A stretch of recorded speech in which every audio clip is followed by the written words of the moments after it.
एक अहम मुद्दा जो इस वक्त युवाओं को डिस्टर्ब कर रहा है और बड़ी चिंता का विषय है कि पिछले कुछ दिनों से आप देख रहे हैं कि कॉमन यूनिवर्सिटी एंट्रेंस टेस्ट उसके लिए बच्चे जो हैं वो कंफ्यूज हैं।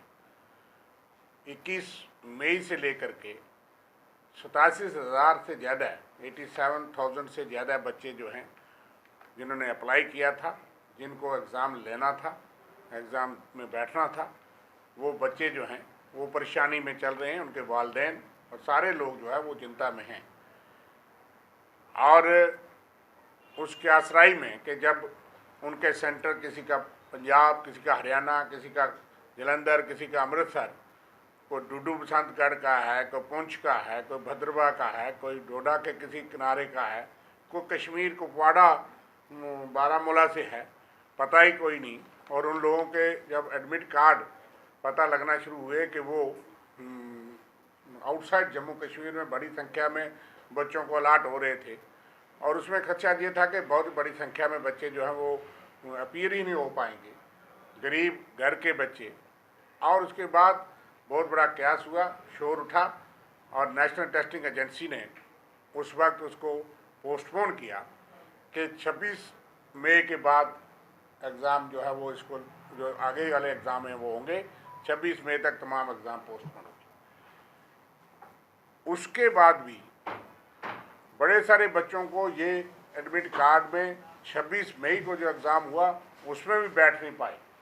जो हमारी जानकारी है कि बहुत से बच्चे जो हैं वो 26 मई को जो एग्ज़ाम यहाँ पे हुआ उसमें भी बैठ नहीं पाए और उनको कन्फ्यूजन रहा। और उसके बाद भी बच्चे कन्फ्यूज हैं।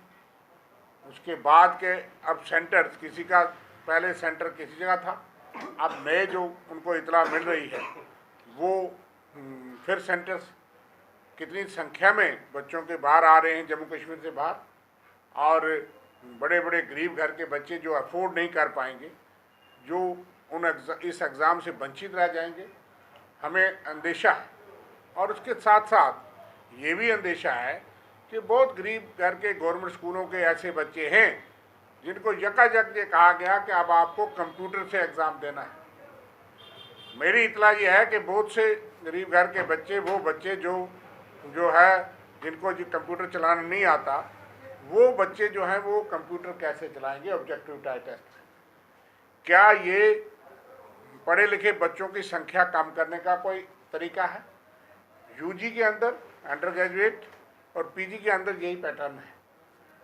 इसलिए उन्होंने तो उस वक्त कहा था नेशनल टेस्टिंग एजेंसी ने कि जम्मू का तो नाम ही कम आता है कि कश्मीर के बच्चों के लिए कश्मीर में लोकल सेंटर खोलने का हम प्रयास कर रहे हैं, लेकिन उसके बावजूद अब ये हो रहा है तो ये बहुत गलत है। और दूसरा बड़ा सवाल है कि एनटीए नेशनल टेस्टिंग एजेंसी ये बताए कि कितने बच्चों को एडमिट कार्ड 26 मई को दिए गए थे लेकिन वो एग्ज़ाम में नहीं बैठ पाए। उसके बाद ये आंकड़ा मांगेंगे। लेकिन सबसे बड़ी बात यह है कि जम्मू कश्मीर को बीजेपी ने एक्सपेरिमेंट का अड्डा क्यों बनाया हुआ है। आपको जानकारी के लिए बता दूं कि जम्मू यूनिवर्सिटी एंट्रेंस टेस्ट होता था। जम्मू यूनिवर्सिटी, जम्मू सूबे के अंदर जितने कॉलेज हैं, तो गवर्नमेंट या प्राइवेट कॉलेज, वो जम्मू यूनिवर्सिटी से रिकॉग्नाइज्ड और एफिलिएटेड हैं और जम्मू यूनिवर्सिटी के अंदर अम्ब्रेला में फंक्शन करते हैं। ये कानून है। कश्मीर यूनिवर्सिटी के अंदर जितने कॉलेजेस थे हैं वो कश्मीर यूनिवर्सिटी के अंदर है। जम्मू यूनिवर्सिटी के लिए एडमिशन के लिए जम्मू यूनिवर्सिटी एंट्रेंस टेस्ट होता था पिछले साल तक भी।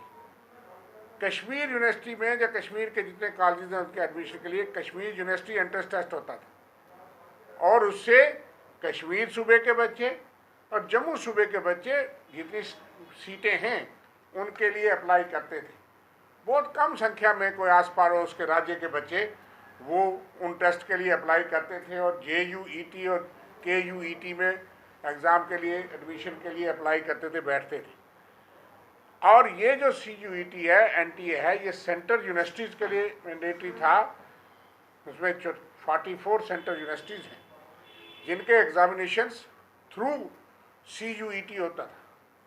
बाकी यूनिवर्सिटीज़ जो हैं वो अपना टेस्ट कंडक्ट कर सकती हैं, लेकिन हमने चूँकि one nation one education, one nation one tax, one nation सब कुछ, और जम्मू कश्मीर के दूर दराज के और गरीब बच्चों को इस बहुत बड़े एंट्रेंस टेस्ट में डाल दिया, जिसमें जम्मू कश्मीर के बच्चों को बहुत बड़ा नुकसान होगा। कश्मीर में तो इस हालात में कितने बच्चे जाएंगे नहीं जाएंगे वो आप भी अंदाज़ा लगा सकते हैं, लेकिन जम्मू यूनिवर्सिटी के कॉलेज के अंदर बाहर के पड़ोसी राज्यों के, दूसरे राज्यों के संख्या में बच्चे ज़्यादा आएंगे। वो हरियाणा में टेस्ट देंगे, दिल्ली में देंगे, पंजाब में देंगे और एडमिशन यहाँ लेंगे। हमारे बच्चे जो हैं इनको इस अनहेल्दी इस सिचुएशन में, जहाँ सिक्योरिटी सिचुएशन है, यहाँ बहुत सारी हमारी विचित्र स्थितियाँ हैं, उसमें क्या ये मैंडेटरी था, क्यों ज़रूरी था कि आपको CUET में और NTA के तहत आपको जम्मू यूनिवर्सिटी और कश्मीर यूनिवर्सिटी और जम्मू कश्मीर के बच्चों को इस मुसीबत में डालने की ज़रूरत क्या थी, ये मेरा सवाल है। और दूसरा, जो हालत हो रही है बच्चों के साथ, अभी तक भी बच्चों को एडमिट कार्ड उनको पता नहीं है कि हमारा टेस्ट कब है अगला। किसी का 1 टेस्ट हुआ है, किसी के 2 टेस्ट हुए हैं, और कितनी कितनी शिफ्टें रात तक। जो स्टाफ है वो उनको तो खाना मिल जाता है, लेकिन जो बच्चे हैं मैंने सुना है कि उनकी वालिदैन की हालत यह है, पेरेंट्स की हालत यह है कि 9-9 बजे तक वो टेस्ट में सेंटर में 10 तक वे होंगे और वो बाहर खड़े हैं और बच्चों के लिए कोई व्यवस्था नहीं। तो क्या ज़रूरी था कि एकदम आप टाइम देते, 2 साल का पीरियड देते कि 2025 से हम इस पैटर्न को अडॉप्ट करेंगे। आप J&K गवर्नमेंट ये कहती तो फिर जा कर के आप CUET का टेस्ट के लिए ये पैटर्न अडॉप्ट करते, लेकिन आपने किस मंशा से, किस सोच से और किस वजह से ये पैटर्न अडॉप्ट किया, बच्चों को समय देने के बगैर दिया, वालिदैन को समय देने के बगैर किया। और मेरे पास एक बच्ची जो नौशहरा के रिमोट गांव के रहने वाली है, उसके माँ बाप दोनों पोलियो से लूले अपाहिज हैं, और वो बच्ची जो है वो पढ़ती है। तो उसने कहा कि पिछले दिनों कि मेरा उसके पास कोई पैसे नहीं, वो डेली भेज रहा है PHE में कि मेरा अमृतसर में सेंटर आया है, जिसके और उसको पढ़ाने वाले और लोग हैं जो उसकी फ़ीस देते हैं। ऐसे बच्चों को वहाँ जाकर के टेस्ट देना क्या मुमकिन है?